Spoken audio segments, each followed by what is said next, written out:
"Don't sign that," she said softly. And for the first time in years, the CEO hesitated. Daniel Whitmore had built a $3.2 billion empire on instincts that never failed, on decisions made faster than most people could finish a sentence, and on a quiet belief that he was always the smartest man in the room. But tonight, in a private dining room overlooking Manhattan's glowing skyline, something felt different. Something small and almost invisible had shifted, and it started 30 minutes earlier when he spoke in a language no one here was supposed to understand. The room had been filled with polished confidence, tailored suits, and low conversations about numbers large enough to change entire industries. And Daniel had leaned back in his chair, swirling a glass of sparkling water, then turned to his international partner and spoke in a rare dialect, precise, controlled, deliberate, a language he had spent years mastering specifically for moments like this. Moments where power wasn't shown but implied, where exclusion became leverage, and as expected, the table fell into a polite silence, no one interrupting, no one questioning, because no one understood. Except her.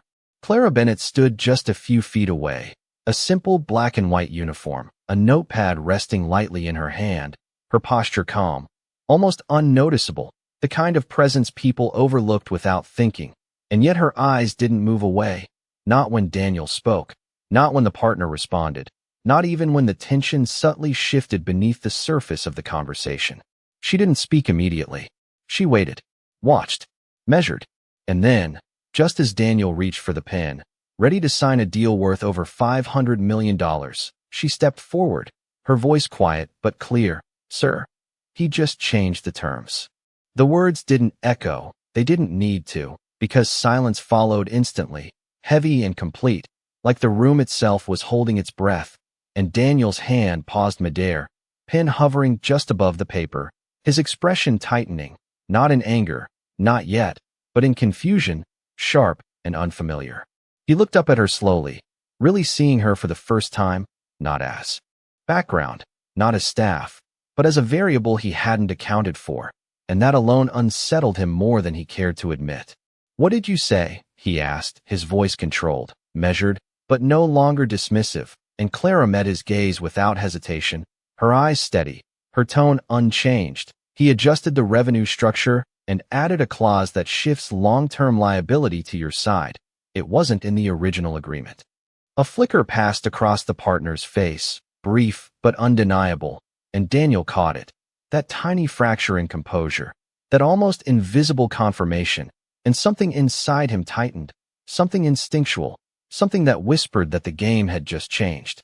The room stayed quiet, but it wasn't the same silence anymore. This one carried weight, awareness, the slow realization that something had been missed, something important, and Daniel leaned back slightly, setting the pen down with deliberate care, his eyes never leaving Clara. She didn't look proud. She didn't look nervous. She simply stood there, composed, as if she had just done something ordinary, something expected, and that unsettled him even more, because nothing about this was ordinary. "Translate," he said finally, his voice lower now, more focused, and Clara nodded once, stepping closer to the table, her words flowing smoothly, precisely, each sentence peeling back layers of the conversation that no one else had understood, revealing intentions hidden beneath polished language, exposing shifts that had gone unnoticed by everyone else in the room, everyone except her.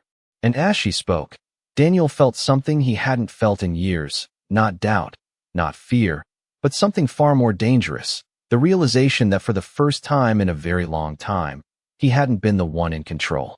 Daniel did not interrupt her, not this time, and that alone changed the atmosphere at the table, because men like him were known for cutting people off, for controlling conversations before they even began.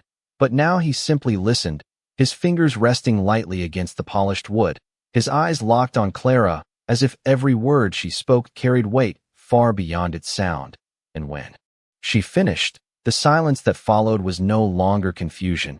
It was recognition, slow and undeniable, the kind that settles in the chest before it reaches the mind. Across from him, the partner shifted in his seat, adjusting his cufflinks with a casualness that felt rehearsed, too smooth, too controlled. And Daniel noticed. He noticed everything now, the slight delay before each response, the careful choice of words, the the subtle attempt to regain ground that had just been lost. And for the first time since the meeting began, Daniel leaned forward instead of back, not to dominate, but to examine. "Is that accurate?" he asked, his voice calm, almost neutral, but beneath it was something sharper, something that demanded truth without raising its volume. And the partner smiled, a thin, practiced expression. "There may have been a minor adjustment, nothing that would affect the overall value," he replied. But the confidence from earlier had faded, just slightly, just enough for Daniel to see through it. Daniel did not respond immediately. He simply reached for the contract again, flipping through the pages with a slower, more deliberate pace, his mind recalibrating, his instincts adjusting. And then he stopped, his eyes narrowing at a section he had reviewed twice before without concern. Except now, guided by Clara's translation, it read differently. It meant something else entirely, something that would have shifted long-term risk in a way that was subtle but devastating, the kind of detail that did not break a deal overnight, but quietly rewrote its outcome over years. He exhaled slowly, not in frustration, but in understanding, and placed the document back on the table. "We will need to revise this," he said, his tone final, not aggressive, not emotional, just absolute. And the room responded instantly. Chairs adjusted, assistants leaned in, the rhythm of the meeting shifting from conclusion back to negotiation. But this time, it was different. This time Daniel was not alone at the top of the conversation, because his attention kept returning to Clara. She had already stepped back, returning to her position near the wall, her posture unchanged, her presence once again quiet, almost invisible, as if she had not just redirected a multi-million-dollar decision with a single observation. And that unsettled him more than anything else, because people who understood their own value usually showed it. They revealed it in tone, in posture, in expectation, but Clara did none of that. She simply observed, as if this was not about proving anything, as if she had nothing to gain.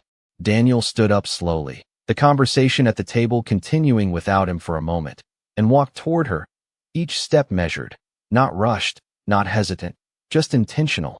And when he stopped in front of her, the noise of the room seemed to fade slightly, not completely, but enough to create a space between them that felt separate from everything else. "Where did you learn that language?" he asked, direct, no introduction, no attempt to soften the question, and Clara met his gaze again, calm as before.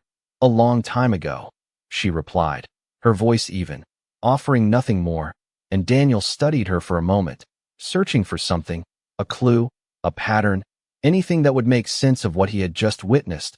But there was nothing obvious, no signal, no explanation, just the quiet certainty in her eyes that she had said exactly what she intended to say, and nothing beyond that. He nodded once, more to himself than to her, and glanced back at the table where the deal was now being carefully restructured, a deal that would have gone very differently without her. And then he looked at her again, this time not with curiosity alone, but with something deeper, something unfamiliar, the beginning of respect that had not yet fully formed, but was already impossible to ignore. The meeting did not end when it was supposed to. It stretched, recalculated, restructured, and every few minutes Daniel found himself glancing toward Clara, as if confirming that she was still there, still real, still the quiet variable that had shifted everything without asking for recognition. And by the time the revised terms were agreed upon, the skyline outside had dimmed into a deeper shade of blue, the kind that reflected late decisions and longer consequences. The signatures came slower this time, each page reviewed, each clause questioned, and when Daniel finally placed his pen down again, the difference was not just in the contract. It was in him, a subtle but undeniable adjustment, like a system recalibrating after discovering a flaw it did not know it had. The room began to loosen, conversations softening into polite exchanges, chairs sliding back, assistants collecting documents, and yet Daniel did not move toward the exit. He stayed where he was for a moment longer, watching as Clara resumed her work as if nothing significant had happened, as if redirecting a deal of that scale was no more remarkable than refilling a glass of water. She moved with the same quiet efficiency, the same measured pace, her attention shifting seamlessly from one table to another, never lingering, never drawing focus, And that contrast unsettled him more than any confrontation could have, because power, as he understood it, always left a mark. It announced itself, it demanded acknowledgement, but she did not. She simply continued. Daniel stepped away from the table again, this time without hesitation, crossing the room with a clearer intention, and when he reached her, she was placing a fresh set of silverware on a nearby table, aligning each piece with precise care, her movements steady, unaffected by his presence until he spoke. "You knew before I did," he said, not a question, not an accusation, just a statement placed between them, and Clara paused for a brief moment, her hand resting lightly on the edge of the table before she looked up at him, her expression unchanged, calm, attentive, but never submissive. "I listened," she replied, simple, direct, and Daniel let out a quiet breath, almost a faint smile, not because the answer satisfied him, but because it did not, because it left something unresolved, something he could not immediately define or control. "Most people were listening," he said, his tone measured, but they did not hear it. Clara considered that for a second, her eyes shifting slightly as if tracing the memory of the conversation. Then she spoke again, softer this time. "Most people hear what they expect, not what is actually said." The words settled between them, not dramatic, not emphasized, but precise in a way that felt deliberate, and Daniel felt that same shift again, that subtle movement in his thinking, the kind that does not announce itself but changes direction quietly. He studied her more carefully now, not just her words, but the way she carried them, the absence of hesitation, the lack of performance, and it began to form a question he had not intended to ask. "You have done this before," he said, and this time there was a hint of curiosity he did not try to hide, a genuine attempt to understand rather than evaluate, and Clara held his gaze for a fraction longer before answering. Something like it. It was not a full answer, but it was not meant to be, and Daniel recognized that.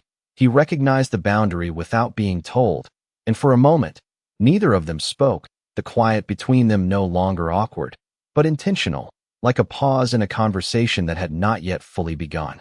Around them, the restaurant continued its rhythm, glasses clinking softly, low conversations filling the air, the city beyond the windows moving as it always did, unaware that inside this room, a different kind of transaction had taken place, one that did not involve contracts or numbers, but something less visible and far more lasting. And Daniel realized, standing there across from a woman he had almost ignored, that the most significant change of the evening had not been written on paper at all. Daniel did not leave when the others did.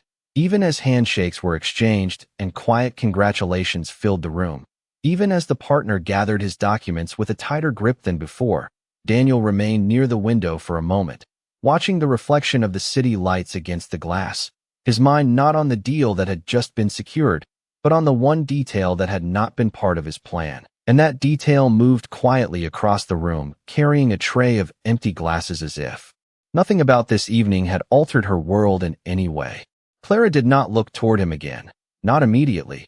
She moved from table to table with the same steady rhythm, her focus precise, her presence controlled, and that distance, that lack of expectation, made Daniel step forward once more, not out of impulse this time, but with a decision that felt unfamiliar in its nature, because it was not driven by advantage, not entirely. It was driven by something closer to curiosity that had not yet found its answer. "You changed the outcome," he said when she approached his table again, his voice lower now. No audience, no performance, just a statement placed carefully between them, and Clara set down a fresh glass without looking rushed, without looking impressed, her hand steady as she aligned it with the edge of the table before responding. "The outcome was already there," she said quietly. "It just needed to be seen." Daniel watched her for a second longer, absorbing the difference in perspective, the way she framed something he would have described as control into something closer to awareness, and it unsettled him in a way that felt almost precise, like a thought he could not dismiss. "And you see things like that often?" he asked, not casually, not lightly, and Clara's gaze met his again, this time holding it just long enough to suggest that the answer mattered, even if she chose not to give all of it. "Only when people assume no one is paying attention," she replied, and there was no edge in her voice, no accusation, just a quiet observation that landed heavier than it sounded. Daniel let out a slow breath, the kind that comes when a realization settles in without resistance. And he nodded once, not in agreement, but in acknowledgement, because he understood exactly what she meant, more than he wanted to admit.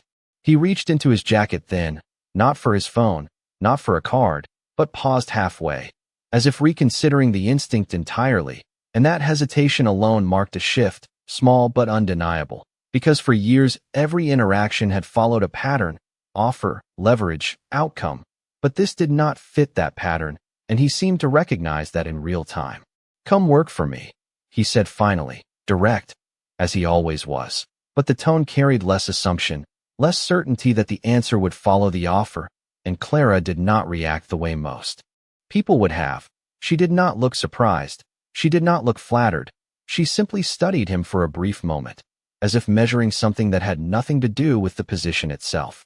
"You do not know anything about me," she said, her voice calm, not dismissive, just factual, and Daniel almost smiled, a faint expression that appeared and faded just as quickly. "I know enough," he replied, and for the first time since the conversation began, Clara's expression shifted slightly, not into emotion, but into something more thoughtful, as if the words had reached a place she had not expected. She glanced toward the window, the reflection of the city stretching endlessly beyond the glass, then back at him, and for a moment the noise of the restaurant seemed distant again, the space between them narrowing into something more defined, more deliberate.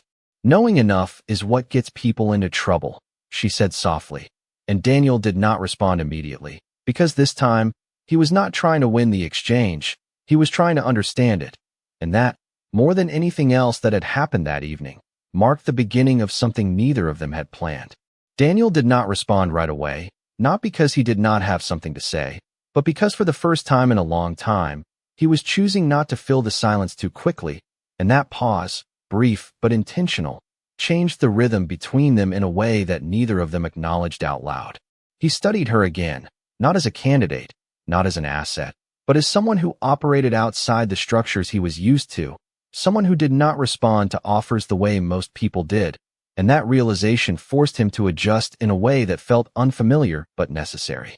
"Then help me understand," he said finally, his voice steady, without the edge of command that usually defined his tone, and Clara's eyes softened just slightly, not in agreement, not in acceptance, but in recognition of the shift, small but real. She picked up the empty glass from the table, her movements unhurried, as if the conversation itself did not require urgency, and that alone seemed to slow the moment further, grounding it in something quieter than the high-stakes environment they were standing in. "You are used to people answering the question you ask," she said, her voice calm, measured, "but not everyone answers the question they hear."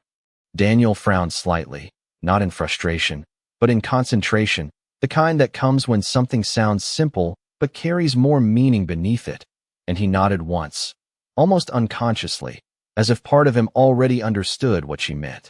"And which one are you answering?" he asked, and Clara held his gaze for a moment longer this time, as if deciding how much to reveal, how much to leave unsaid.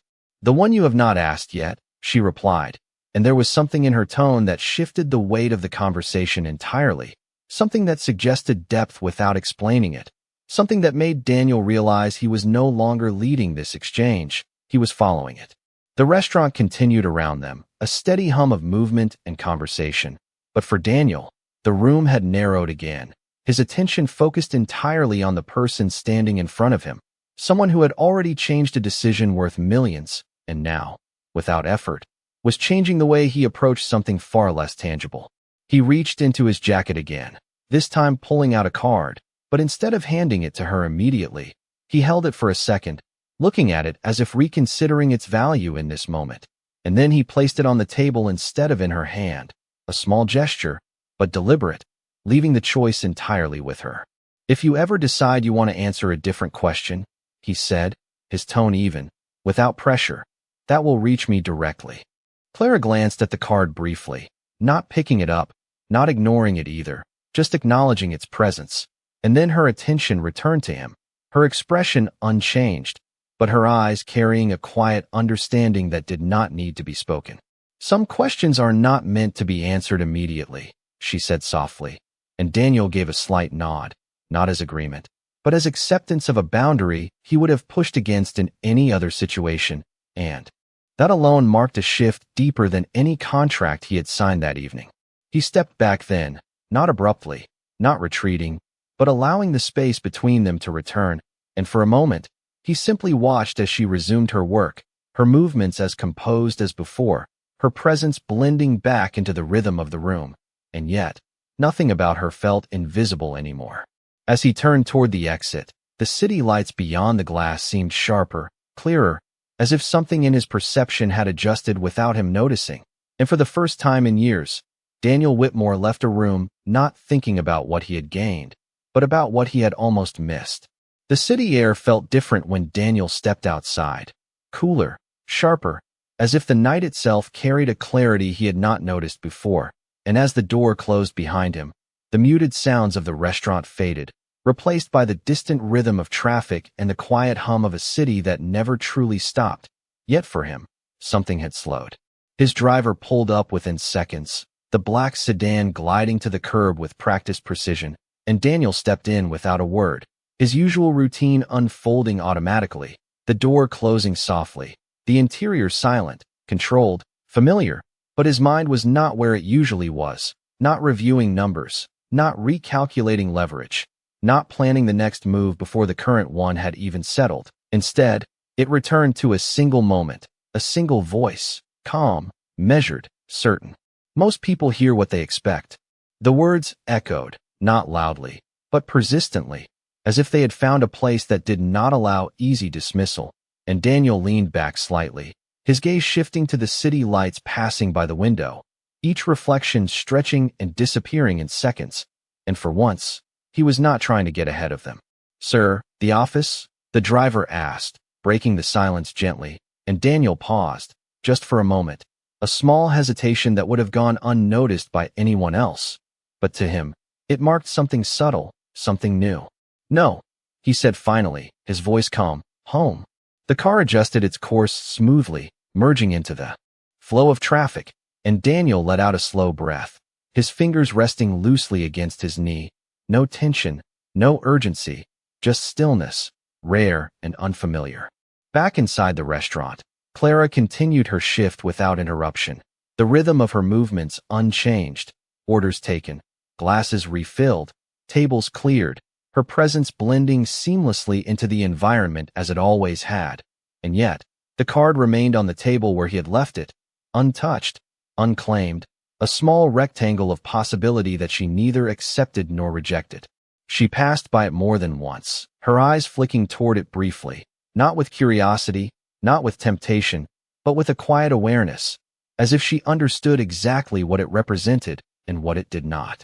Near the end of her shift, when the crowd had thinned and the energy of the room softened into something slower, more reflective, she returned to the table one last time, her hand resting lightly on its surface as she looked at the card again, and for a moment, the stillness deepened, the kind that holds memory just beneath it.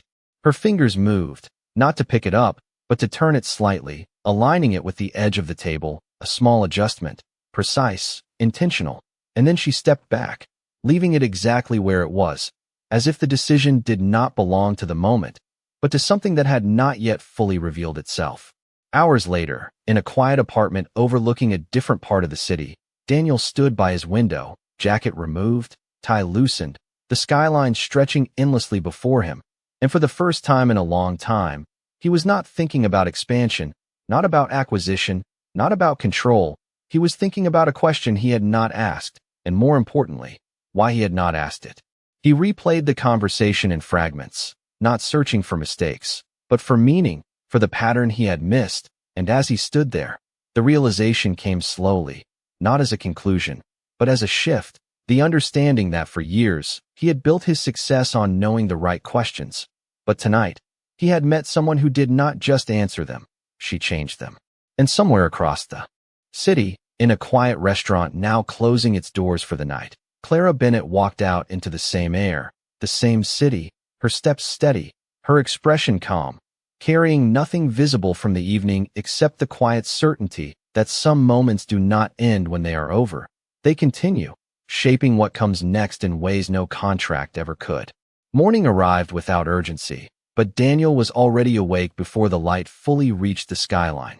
Standing in the same place by the window where he had left off the night before, his reflection faint against the glass, his thoughts unusually still, not empty, but focused in a way that felt different from his usual precision, because this time, he was not calculating outcomes, he was reconsidering assumptions.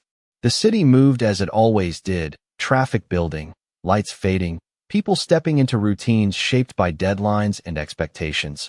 But Daniel did not reach for his phone immediately, did not scan overnight reports or market shifts. Instead, he let the quiet stretch a little longer, as if allowing something to settle before disrupting it with action. When he finally turned away from the window, his movements were deliberate, measured, but without the sharp urgency that usually defined his mornings. And as he dressed, as he stepped into the familiar structure of his day, one thought remained consistent, not loud, not intrusive, but steady: Clara Bennett. Across the city, Clara's morning began without hesitation, the same small apartment, the same routine, the same quiet efficiency that defined her presence. Nothing outwardly different, nothing that suggested the previous evening had altered anything at all. And yet, when she reached for her bag, there was a brief pause, a moment so small it would have been invisible to anyone else, her hand hovering just slightly before continuing, as if acknowledging something without needing to name it.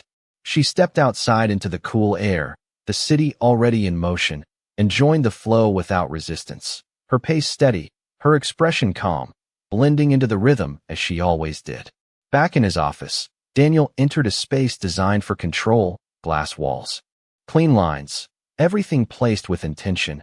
And yet, as he set his briefcase down and took his seat, something felt incomplete, not in the environment, but in the sequence, as if a step had been missed, or perhaps deliberately skipped. His assistant began the usual briefing: updates, schedules, priorities, each detail delivered with precision. But Daniel only half listened, his attention divided, not by distraction, but by something more deliberate, something that refused to be categorized as routine. "Cancel my lunch," he said suddenly, interrupting the flow, and his assistant paused, just briefly, before nodding, adjusting the schedule without question, because deviations were rare, but never random. "Reschedule it for later," he added, his tone even, but the decision already made before the words formed. And as the assistant stepped away, Daniel leaned back slightly, his gaze settling on the city beyond the glass once more, not searching, not analyzing, just observing. And then, with a quiet certainty that did not need explanation, he stood. The restaurant looked the same in daylight, less dramatic, more exposed, the subtle elegance now clearer, less dependent on shadow and reflection. And when Daniel stepped inside, the shift in presence was immediate, not because he demanded attention, but because people recognized him, the kind of recognition that followed power, but he did not acknowledge it, his focus moving through the space with a different intent this time, not as a guest, but as someone looking for a specific answer. Clara was already there, her shift begun, her movements as composed as before, and when she looked up and saw him, there was no visible surprise, no hesitation, just a quiet awareness that he had returned. And Daniel stopped a few steps away, not speaking immediately, allowing the moment to exist without forcing it forward, because now, more than before, he understood that not everything needed to be rushed, not every answer needed to be immediate. "You said I asked the wrong question," he said finally, his voice calm, steady, and Clara held his gaze, her expression unchanged, but her attention fully present. And for a brief second, the noise of the room seemed to soften again, as if giving space to something that was about to matter more than anything else in it. Clara did not answer immediately, not because she did not have an answer, but because she understood the weight of what he was asking now was different from before, and that difference required something more precise than a quick response. So she set down the tray she was holding, her movements calm, deliberate, creating a small space in the moment where the question could settle fully before being addressed. Daniel did not interrupt, he did not push, and that alone marked how much had already changed, because the man who stood in front of her now was not trying to control the pace of the exchange, he was waiting for it. and that subtle shift did not go unnoticed. "You asked what I could do for you," she said finally, her voice quiet but clear. But that was never the real question. Daniel's eyes narrowed slightly, not in disagreement, but in focus, the kind that comes when something begins to align just beyond immediate understanding, and he nodded once, inviting her to continue without needing to say it. "The real question," she went on, her gaze steady, "is what you missed before you even asked." The words landed softly, but their meaning carried weight, and Daniel felt it, not as criticism, but as a precise observation that pointed to something deeper than the moment itself, something rooted in patterns he had followed for years without questioning. He glanced briefly around the room, the morning light revealing details that had been hidden the night before, the same space, the same tables, but a different perspective, and when his attention returned to her, it was sharper, more intentional. "And what did I miss?" he asked, his voice lower now, not demanding, but searching, and Clara held his gaze for a fraction longer before answering, as if confirming that he was ready to hear it. "You assumed the conversation started when you spoke," she said, and there was no judgment in her tone, only clarity, but it started long before that. Daniel exhaled slowly, the realization unfolding in layers, subtle but undeniable, and he nodded again, this time with a deeper understanding of what she meant, because he could see it now, the way he entered every room with a defined starting point, a controlled narrative, unaware of everything that had already been set in motion before his arrival. "So I was already behind," he said, almost to himself, and Clara gave a slight tilt of her head, not exactly agreement, but acknowledgement of the direction his thinking had taken. "Not behind," she corrected gently, "just unaware." The distinction was small, but it shifted everything, and Daniel felt it settle in a way that was both uncomfortable and necessary, because it did not challenge his intelligence, it challenged his awareness, and that was something far more difficult to control. For a moment, neither of them spoke, the quiet between them no longer empty, but full, carrying the weight of something that had not been fully realized until now. And then Daniel reached into his jacket again, this time not for a card, not for an offer, but for something else entirely, his phone, which he placed face down on the table beside them, a small gesture, but deliberate, removing the usual barrier between thought and action. "Then I will ask it differently," he said, his voice steady, grounded in a way that felt new even to him, and Clara watched him closely, not with expectation, but with a quiet attention that suggested the answer mattered less than the way it was asked. Daniel paused, just briefly, choosing his words with a care that was not typical for him, and then he spoke again, slower this time, more deliberate. "What should I have seen?" The question hung in the air, simple on the surface, but layered beneath it, carrying everything that had led to this moment, and Clara's expression softened just slightly, not in approval, but in recognition, because for the first time since they had met, he was no longer trying to prove something, he was trying to understand it, and that, more than anything else, was the beginning of a different kind of conversation. Clara did not answer right away, and this time, the silence was not a pause, it was part of the answer itself, a space that allowed the question to exist fully before anything tried to define it, and Daniel did not rush to fill it. He stood there, steady, present, his attention no longer divided, no longer calculating what came next, just waiting, something he had rarely done without an agenda. She looked at him carefully, not studying his suit, not his posture, not the signals of power that usually defined men like him, but something quieter, something beneath all of that. And when she finally spoke, her voice carried the same calm clarity that had shifted everything the night before.